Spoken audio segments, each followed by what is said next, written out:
Hello again, and welcome back to Illegally Cited. This is BGFH, and I am back for a new hardware review.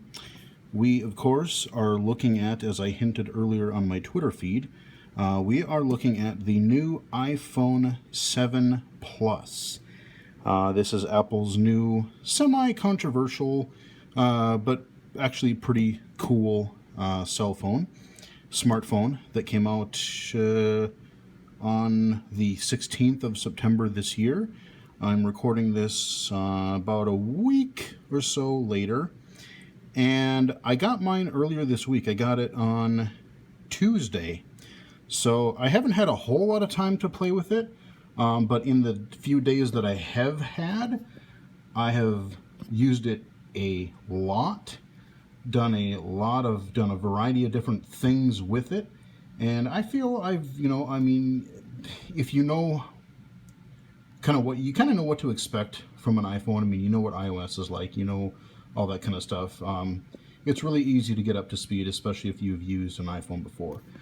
So here is the packaging for the iPhone 7 Plus. I got the matte gray, the non-glossy, the, what do they call it, jet black.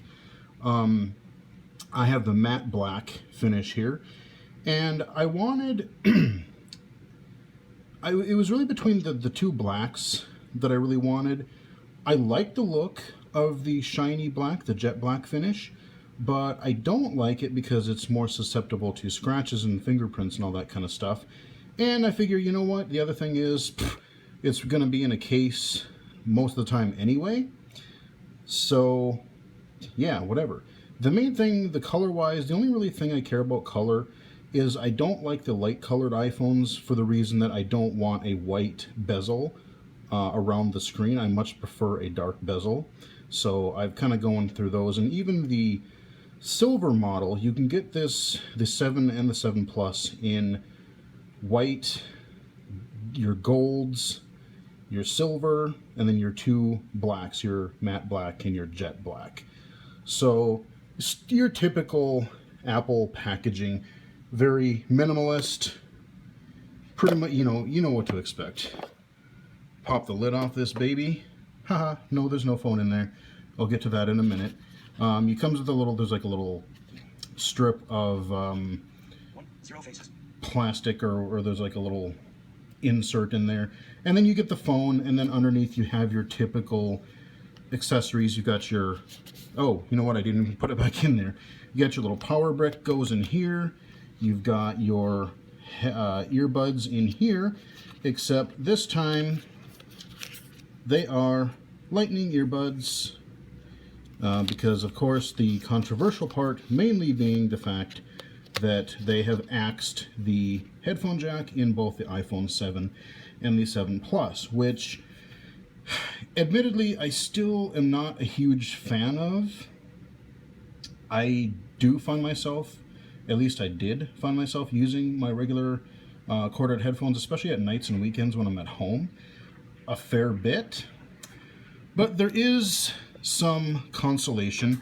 They weren't super greedy, and Apple actually included, let me get this out of the way so you have more contrast, you get this itty bitty tiny white Lightning to headphone 3.5 millimeter headphone adapter.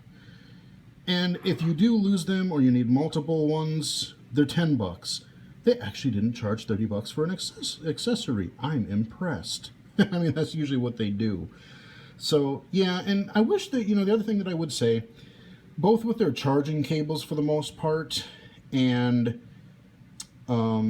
their anything that they do with wires, they're so thin, and I can see that shorting out fairly easily. I've had a couple lightning cords go already, so just to be aware of that. But there you go. Here's your little compensation. They were at least nice enough to include the adapter in the box.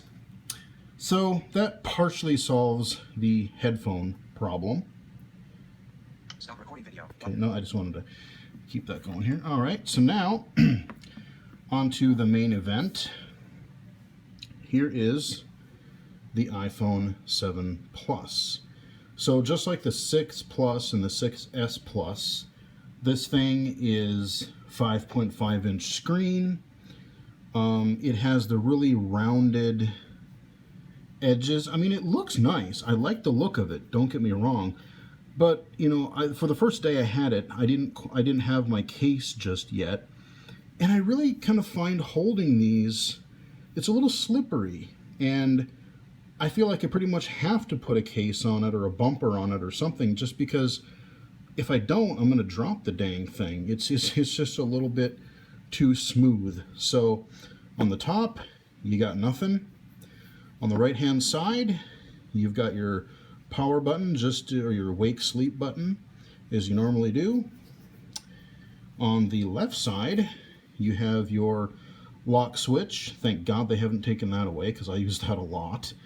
And they have your two volume buttons. And on the bottom, here is where the controversy starts. You have your speaker, as you always do. And you have your lightning port, as usual. And you have a fake speaker grill. This is apparently, was it iFixit? They tore one apart and they found out, yeah, they took the headphone jack out, but there's still like a big hunk of little plastic in there taking its place. So this is just like a fake speaker grill for aesthetics, for whatever reason. So yeah, there you go. And of course, you've got your, on the front of it, you have your speaker grill for your speakerphone and your earpiece. But the nice thing about it is, this also now acts as stereo speakers. So I can hold this baby in landscape. Remember when I did my 6 Plus review, that I'm like, you know, with a big enough phone like this, I kind of wish that I had stereo speakers. And you actually do now. The only part that's weird is that like the sound comes out the side on the left and the front with this little grill here on the right. So I mean, it's a lot better than it was, and it does get loud. Maybe I'll try to demonstrate that or something, just to show you. So that's the main part of the physical part of the phone. On the back, if I lay her down here, you've got your nice gray finish. The antenna lines definitely blend into the device a lot better, so you don't even really see them. But the main part of the 7 Plus is the new dual camera system here. You have the regular 12 megapixel camera, and then you have a telephoto and a wide angle camera. They're both 12 megapixel, and I'm not going to go into depth on the wizardry behind all of how that works, because I'll know I'll screw it up. I'm basically just a point shoot photo taker. I don't even take all that many pictures. Honestly, I do more videos now that I do the channel than anything. But you got your two cameras here, and you got your flash, which is actually really bright, by the way. The innards of this thing, you've got a quad-core processor. And the cool thing is, what do they call it, the A10 processor, A10X, whatever it is a quad-core, but it has two like performance cores 4:41 p.m. and two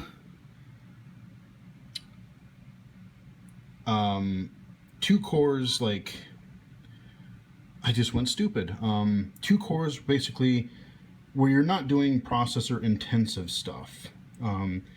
So it's a lot more power saver. And what I will say, having had this thing, say it's Friday now, Tuesday, Wednesday, Thursday, Friday, 4 days, but I've used this thing a lot. And the last time I charged this was overnight last night. And today I've watched LTE video about an hour. I have played a little audio defense. I've done some work stuff. I've used it as a CCTV. I've checked email. I've been on the web, done a little bit of Twitter, listened to some music on the way to work. Trying to think of all the things that I've done today, and I'm still 60% battery power. I'm still at 60% battery power. I mean, I've used the crap out of this thing today, and you know, that's kind of been the story of the last few days. I can use this thing like all day so far, and I've gotten really good battery life out of it. I've done games and LTE video, a couple hours of Netflix one day, some games, some Twitter, some just setting up the phone, setting everything up, going into apps, using my camera for KNFB reader and video magnification, all that kind of stuff. And I went from like 7 o'clock in the morning until about 9:30 at night. Fairly constant use, usually doing something. If I'm not actively doing something, I'm reading or listening to something. Very little time was I really not using it. So the battery life is even better than my 6 Plus that I have. The other thing I would say is, the battery is really good. The speed is also really, really good. Let me just unlock it here. 4:43 p.m. Let me. Tap to continue using app button. Now, I should also mention, before I mention speed, the other physical thing that is semi-controversial is your home button. Up to this point, all of the iPhones have had a physical home button that you can physically push in to click. This one, you have the indent for the home button, so it's still easy to feel as a blind user if you're going exclusively, by tactile. But it uses haptic feedback, kind of like the Mac's new trackpad, where it doesn't physically click. Some people say they hate it and they don't, like they're all worried about it. Yeah, it was a little weird for like the first time or two, but like really within the first few minutes, I just adapted to it easily, and I don't mind it at all. I have zero problem with it. There are 3 sensitivity settings that when you're going through the initial setup, you can, depending on how much you want it to kind of vibrate. I have it on 2, so it's kind of the middle of the road, and I find that to be comfortable enough for me. Yeah, but I mean, speed, this thing is fast. So, Dock, Safari, address, 10%, boom, we're up. Weather underground, visit, I can, mail, there's my mail, double tap to edit. there's my dark sky, we're refreshing. While we're on the topic of speed, what I will also say is the Wi-Fi and LTE radios in this thing have gotten better. I mean, going from, I probably have so much Wi-Fi congestion in my apartment just due to all the devices I use alone, not to mention all the Wi-Fi nonsense that's going around in my apartment building. And it would work okay on my 6 Plus, but especially like loading YouTube videos, I would have a lot of times where something would just, it would buffer or would say unable to load the first time, and then it would, I would have minor connectivity issues. I have had no problem whatsoever. I mean, I load a video, I load a web page, and it's dang near instantaneous. I mean, this thing is really fast. The one difference between the RAM on the 7 versus the 7 Plus, the 7 you have 2 gigs of RAM, and because of the extra stuff for all the cameras and all that stuff, the bigger screen, whatever, you have 3 gigabytes on the 7 Plus. So that is really, really handy. I like that a lot. Going from where my iPad Pro has 4, 3 gigs is actually pretty comparable. And like I've said in other videos, one thing I will give Apple credit for is that they use what RAM a device has pretty effectively, because they held on to, even my 6 Plus, that had 1 gig of RAM in it. So, you could kind of feel it starting to age a bit, but I mean, with 1 gig of RAM, it still held on reasonably well. So hopefully 3 will last a while, if they're going to keep with that route. You can also get them in a base starting at 32 gigs. Huzzah! They finally got rid of the 16, about bloody time. You can go up to 128, and then you can go to 56, which I have the biggest, most expensive monstrosity. Yeah, I decided, you know what, with all the stuff I'm doing, yeah, we're going to go 256. So that's what we're doing. I mean, that's really the other thing on the front. You have a 7 megapixel front facing camera now. So if you are one of those people that likes to do selfies, ugh, I hate that word. But or if you want to do like FaceTime calls or apps like that, like video messaging apps, you can do that. No, stay awake. But yeah, I mean, like everything is just so fast. Now, one cautionary thing. If you follow me on Twitter, Twitter is just follow me at BGFH79. By the way, you may have seen some tweets on Tuesday night. When I originally got the phone, I was pretty happy. Got it activated on my Verizon network, no problem. Got it working, started installing apps and exploring a little bit. But I had this weird voiceover issue where the keyboard was just not, like when I was doing touch typing entry, it would not say the letters as I really wanted them to. Like you would really have to fuss with it and almost hold the, hold down on the letters a little bit so you could hear like E for echo, R for, or Romeo for R. But it was a real pain to type on, and I'm like, it can't be this busted because my 6 Plus didn't have this problem with iOS 10. I go to look under the updates, and we were actually running 10.0, and at the time, within the first day of iOS 10's launch, they had to release an update 10.01 because, yeah, some people's iOS 10 upgrades were bricking their phone.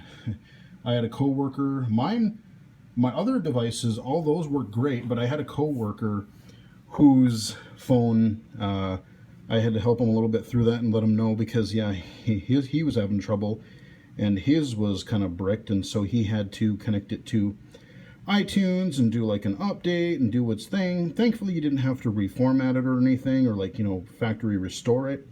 It did eventually go through, but he had some trouble with that. Well, I went to go download the iOS 10.01 update about 8:30 that night, thinking, oh, this won't take long. It's just a super minor update. Ha ha ha ha ha ha. Right, okay. Never think things like that. I plug it in just to make sure. I go to the update, get some stuff ready for the next day, come back. The progress bar is almost all the way full. So like, okay, we're good. So I go do something else. I come back. The thing isn't moved. It's frozen. I'm like, oh, hell. Hopefully nothing crazy is going on. Well, come back a little bit later. Still the same thing. And then I pick it up. I hold it for a few seconds, go, what do I do? And then it went it froze, it blinked off, and then I got the little iTunes logo in the middle of the screen with a lightning cable, and went, hell. So yeah, my upgrade, my 10.01 upgrade bricked my phone. I tried to restart it, and it just kept looping back and forth. I'm like, oh. So yeah, sadly, had to install the iTunes virus on my computer. I swore that if at all possible, I was going to try to keep the iTunes virus off of my nice new Windows 10 PC here. But if I wanted my phone back, I had to do it. So thankfully, after all the setup that I did, all I had to do is do an update, and it eventually did go through that night. So by the time I went to bed, I still was able to recover it and get it going. I didn't have to redo my apps or anything like that. Everything was all there. It was supposed to be, but I do have the current update. And actually, as I'm recording this, believe it or not, see, here's the thing, is with iOS 10, I think they kind of rushed it a little bit because it was sort of buggy. Just the fact that it was bricking people's phones on launch day. And they released another update, and now we're up to 10.02, today, I actually downloaded it, the update at work earlier today, and that fixed some other common problems that people were having. So, iOS 10 has been out for like, what, 2 weeks now? And we've already hit two patch updates because it was not really that polished. But ever since I've done the 10.01 upgrade, it's worked, like I said, it's worked a lot better.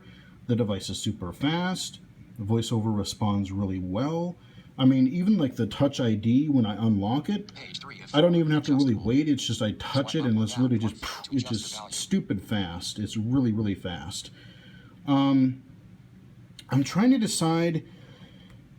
I might do a separate iOS 10 video.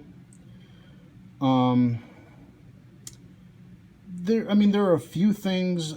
A part of me wants to at least just give you an overview on this video, and part of me wants to do a separate one, because really, like, iOS 10 for the most part, not a whole lot has changed as far as like functionality. There are some nice new features. There are some things I don't like. One of the things I don't like, let me show you here. If I go up, 4:53 p.m. let me bring down my notification center. Double tap to edit. Look at that nice new light colored notification. Remember those nice dark notifications that we used to have in iOS 9? The dark background, the light text. No. We can't have that anymore. Kind of got this new notification style. And that also App switcher. Dark sky. Active. that also happens if I go over to my far left. They've rearranged how this stuff works, and it has this same sort of light coloring to it, which, and I even did the not the reduce white point, but I bolded the text like you could do on iOS 9, and I tried to do a couple of other options, thinking that maybe that would kind of darken things, like the reduced transparency. That's what I was thinking of, and it really didn't do that. It really didn't, at least from what I could tell, it really didn't seem to have much effect. So I know a lot of low vision users are not really happy about that. I'm not super happy about it either, but whatever, I guess. I have talked to Apple since iOS 10 has come out for another issue, and one of the reasons I'm kind of debating on what to do as far as covering iOS 10 and other voiceover apps on the channel. I hate to go back to the old way of doing it. I can still stream it, I can still capture direct footage to my PC using Reflector. Problem is, in iOS 9 they had a really cool feature where I could, if I was doing AirPlay to my computer, I could use the VoiceOver rotor, and there was an audio option in there there's a rotor option called audio destination, where I could choose whether I wanted VoiceOver to come from my phone or my tablet, whatever, or do I want it to go through the AirPlay device, be it an Apple TV or my computer and Reflector in this case. And for whatever reason, they seem to have, I can't find that option anymore. There's nothing under the rotor options in VoiceOver settings, and I looked all over for different things that might have it, and it's not there. I called Apple about it. They seem the Apple Accessibility, I called them, and they seem kind of clueless about it. I think they just looked on AppleVis like I would have. And I submitted some more feedback to them. Coincidentally, if you connect to a Bluetooth headset, you can choose the audio destination. Where do you want the audio to go, your headset or the device itself? But it doesn't appear when I do mirroring anymore, so thankfully I did do a couple of iOS game videos that I haven't released just yet, but you'll see those probably fairly soon. So I did those when I was running iOS 9, and I was able to have VoiceOver come in clearly through the computer. Now if I do it until they fix it, or until I can figure out a way how to make it work again, I will just have to hold the phone really close to the mic again and do it kind of the old you know, jerry-rigged style. I much prefer having it, you know, I can still get game audio for things. I can do that through Reflector, but I can't have voiceover come in clearly through the computer like I've been doing for the past year or so with iOS 9. So I hope they fix that stuff really soon so we can get back to that. But I will do my best to figure out a way to make that work in the meantime. The other thing, and I might cover this one, maybe I'll do a CCTV apps in iOS 10 video or something, because in addition to your over 40, your vision assist, all those things that I've covered in prior videos, iOS 10 actually has a built-in magnifier app called Magnifier. It is under accessibility, and you know what? It's actually not bad. I mean, I still like over 40 just because I'm used to it and I like it a lot. The one thing that I don't really care for is all across the bottom you always have controls visible, and I don't think there's a way to hide them once you have everything set the way you want to. Whereas one of the things I like about over 40 is once you have everything set the way you want, I can tap the screen and make it go away, and then all my screen is devoted to just magnifying whatever it is I'm looking at. So that's, but like I said, for free and just for something that's already there, it does have some color mode changes you can do. And I'll probably, like I said, I'll have to cover that in a video in the future at some point. Just have to figure out how. Yeah, so I'm not really going to go into too much as far as iOS 10. I think I will try to do some of that stuff later. Maybe I will show you, let's go, Page 3 of I'll show you the folder, speakers. 5 apps, music folder, 3 apps. Movies folder, 4 Let's apps. go to movies, let's go to YouTube. Movies, heading, text field. Hulu, YouTube, 3 new items. And I'll have to do one of my own videos because YouTube red, account, tab 4 of 4, selected, account. I don't want to get my Your account, copyright video. your account, button. Your account, clear, button. Now, this is hard to do. You just on 1, at clear, button. Clear, account, heading, your account. All right, hold on. My channel, button, my channel, back. There we go. A little bit harder to see here. iOS accessible game spotlight, trivia break, Harry Potter, low vision spotlight, Ian's eyes, 33 views, 60. Yeah, let's do Ian's eyes here. See, look at how quickly this loads. Heading, video player, heading. I am back for a PC low vision spotlight game. That's actually a demo that I'm playing. That's about as loud as it gets. That is really loud though. Because I'm not quite sure about Landscape. Home button to the left. The game we're looking at this time is called Ian's Eyes, and it is a game. So I mean, you got to see the speed of it. You got to see just how I don't know if how well it'll show on the video, my recording here, but you know, not just the speed, but I mean how loud you get. And I kind of tilted it sideways. I don't know if you got any stereo separation or not, but it does sound good. I should also mention the screen is it's not OLED like I was really hoping, but the colors are really good. It's a really, really nice screen. The viewing angles are good. You can kind of view it at different angles and it won't kind of distort. The colors are crisp. I can see it well during the day and at night. I've used it outside a little bit and been okay with it. Yeah, I mean, it's just generally a pretty solid phone. I mean, really the two main points of controversy as far as the new iPhone 7 and 7 Plus goes is it's of course the headphone jack or lack thereof. And the scratching for the black one. Those are really the main two controversies, really. But and the other, well, I guess I get to be a third one. You know, usually Apple does like let's take the 6 and then the 6S. Usually they go a major, like a number model, then they go an S model, which is, you know, just minor little changes, and then they do something drastic again, change the form factor, change the design a little bit, and then they kind of do 1 year on, 1 year off sort of a cycle. Well, that's changed a little bit this time. This looks an awful lot like the 6 and the 6 Plus. No. Portrait. Okay, you know what? Turn off for now. Yeah, I mean, this looks a lot like my 6 Plus or 6S Plus that I've seen, except for the color difference.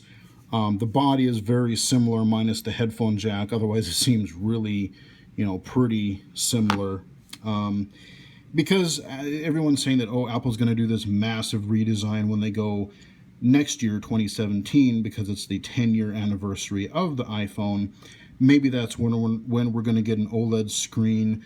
Some people are talking flexible screens. Some people are talking whatever. I mean, I was joking on Twitter too. It's like, even before the iPhone 7 came out, I'm like, just a matter of seconds before we start getting true speculation about the iPhone 8 or whatever you're going to call it.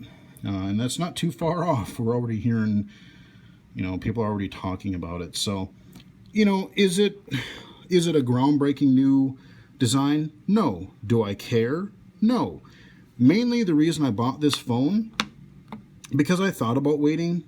If they do a major redesign, a major upgrade next year, I thought about waiting. But what I was finding was that I was really interested, especially with the built-in magnifier and the other CCTV apps and other apps that a blind or low vision user would use, KNFB Reader, all these object identification, all these types of things. Wanted to see if and how these dual lens cameras, how they would work, and if they would add much to using those apps. And like I said, my 6 Plus was running okay, but for whatever reason, I don't know if it's just because I had a whole bunch of stuff on there, and for whatever reason, something was bogging it down. Maybe there's some app that was just bogging it down, but VoiceOver would be a little bit sluggish on occasion. Sometimes it would be fine. Sometimes it would be a little sluggish. And just going, like I said, I have an iPad Pro, the big 12.9 inch, and that thing is so fast, and I wanted I want the better processor. I want the core, the 3 gigs of RAM versus 1. I want the better processor, and then having, the quad core with the the power saver cores and the performance cores. That sounded like an interesting idea if it was done correctly. The headphone jack, like I said, yeah, it sucks, but at least they give you the adapter, and they're not super expensive if you need to buy one.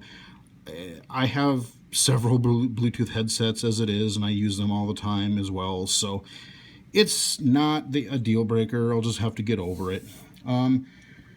And aside from my launch day, or the day I got the thing on Tuesday, except for that little mishap with the 10.01 update kind of breaking my phone and making me install the iTunes virus on my computer. That's what I call it. But aside from that issue, since then, this thing has ran beautifully. It's super fast. The screen is really good. I love the stereo audio. I'm glad we have that. Like I said, it's fast.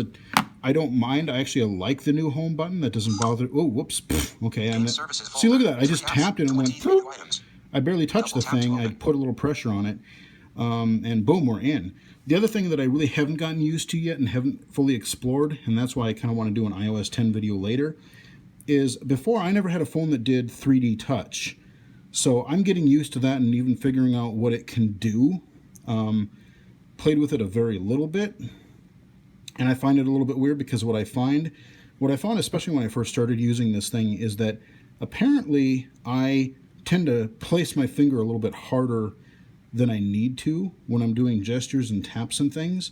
So I've kind of had to learn to kind of lighten my touch a little bit because of that 3D touch business. Now I could turn that off if I wanted to, but I don't want to just yet. I want to try to use it and see if it's something that I like, see if I can find some useful aspects of it. So, this is my first iOS device that has had that, so I'm playing with that as well.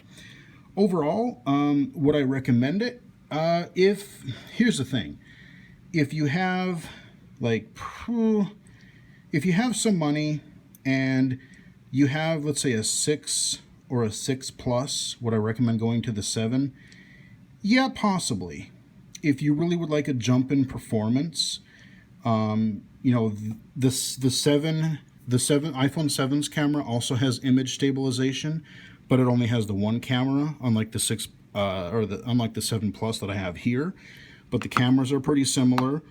It's got the 7 has 1 gig less of RAM. It's got 2 gigs of RAM versus my 3 for the Plus. But otherwise, you know, I mean, you get all the features of iOS 10 and all that. You know, if you have a 6 or older, you may want to consider upgrading. If you have a 5 series and you're finding it that it really okay. If you have a 5 series or older, definitely think about upgrading, because you are gonna, even with the 7 or the 7 Plus, you're gonna find a heck of a difference in performance. Yeah, I would recommend definitely jumping up. If you have a 6 Plus or a 6S or a 6S Plus, there's nothing really that's still a really good phone, and at least that has 2 gigs of RAM in it, so it has a little bit more than the older generation, so it should still run iOS 10 pretty well. If I had a 6S or a 6S Plus series, I would recommend waiting for next year. I mean, yeah, the phone is great, it's cool, and you can hold on to your headphone jack a little longer, but wait to see what next year's redesign is, see what they're going to do in 2017. If you have one of the 6S series phones, I wouldn't rush out unless you absolutely have to have the newest and latest of everything. I would hold off until next year. But yeah, that's kind of a look at the iPhone 7 Plus. I said I've got the matte black 256 Verizon model here. Just a really quick show before I wrap up the video. Where did I put it? Here we go. I do have a case for it. This is just a $10 jobby I got on Amazon. It's actually kind of, I like it. It's actually kind of nice. It's kind of a plasticky, like a bumper case.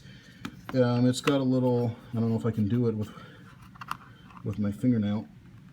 Here we go. I can flip it up, and now I can hold it as a, I can do it as a, it's got a little stand on it. I can hold it this way, or I can hold it portrait. So, and it does have a belt clip.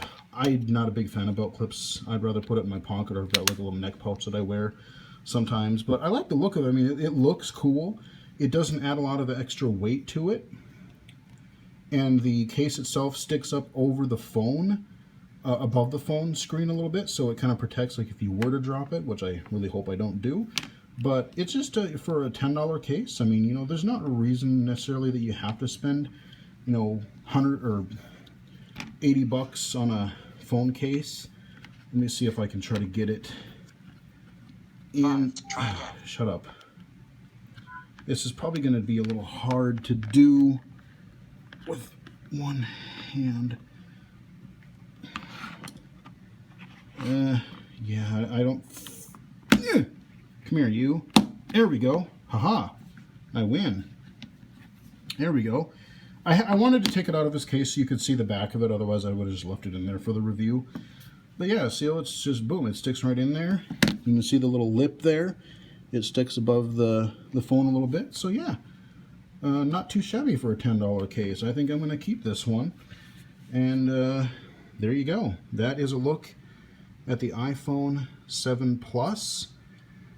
I will probably come back at some point, hopefully in the near future, and look at, I want to show you the magnifier thing for sure in iOS 10, a couple of other things. Maybe do an iOS 10 video, magnifier updated video or whatever. But I'm kind of waiting a little bit just to see if I hear back from Apple on that whole mirroring thing, on that audio destination thing, so I can properly give you guys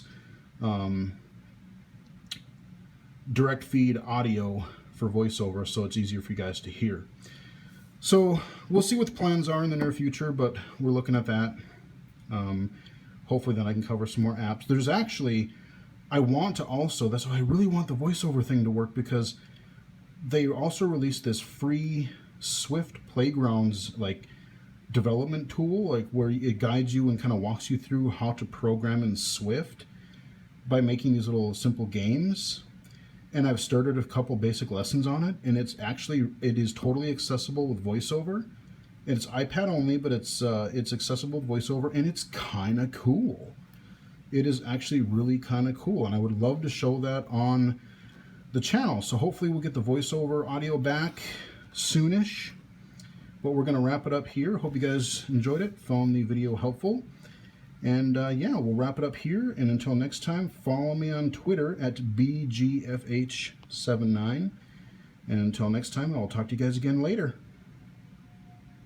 Stop recording video button.